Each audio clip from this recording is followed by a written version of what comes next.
వరంగల్ జిల్లా పర్వతగిరి మండలం ఏనుగల్లు గ్రామవాసి నల్లపు నారాయణ 80 ఈరోజు మరణించగా వారి కూతురు స్వరూప సహకారంతో సమాజ హితం కోరి వైద్య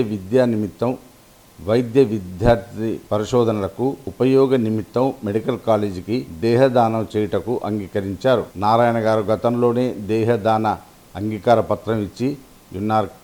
అందుకే వారి కోరిక మేరకు ఈరోజు దేహదానం చేయనైనది.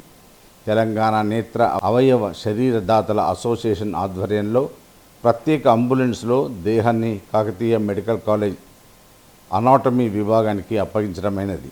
ప్రిన్సిపల్ డాక్టర్ సంధ్య గారికి, అనాటమీ విభాగపతి డాక్టర్ శశికాంత గారికి, అనాటమీ సిబ్బంది ప్రేమ్ కుమార్, యాదగిరి, ప్రవీణ్ గార్లకు అప్పగించడమైనది. ఈ కార్యక్రమంలో Gangula Dayakar, CPIML new democracy జిల్లా బాధ్యులు బండి కోటేశ్వరరావు, జిల్లా నాయకులు రాచర్ల బాలరాజు, గ్రేటర్ వరంగల్ కమిటీ కార్యదర్శి గడ్రాంతి హరిబాబు, మర్రి మహేష్, ఈరల్లి మహేష్ నాయకులు పాల్గొన్నారు. తెలంగాణ నేత్ర శరీర అవయవదాతల అసోసియేషన్ వరంగల్ జిల్లా అధ్యక్షులు కోన్రెడ్డి మల్లారెడ్డి, రాష్ట్ర ఉపాధ్యక్షులు ఎం పద్మ, ప్రధాన కార్యదర్శి ఏ రాజేంద్ర ప్రసాద్, కోటేశ్వరరావులు ఈ కార్యక్రమంలో పాల్గొన్నారు.